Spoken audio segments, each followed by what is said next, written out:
إني خدمت هذا الوطن بلدي في عهد الملك عبد العزيز والملك سعود والملك فيصل والملك خالد والملك فهد رحمه الله جميعا، والآن في عهد الملك عبد الله.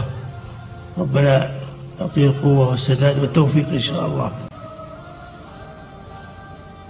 أقولها بكل وضوح وصراحة: نحن مستهدفون في عقيدتنا، نحن مستهدفون في وطننا. أقول بكل وضوح وصراحة لعلمائنا الأجلاء ولطلبة علمنا ولدعاتنا وللأمرين بالمعروف والنهي عن المنكر ولخطباء المساجد: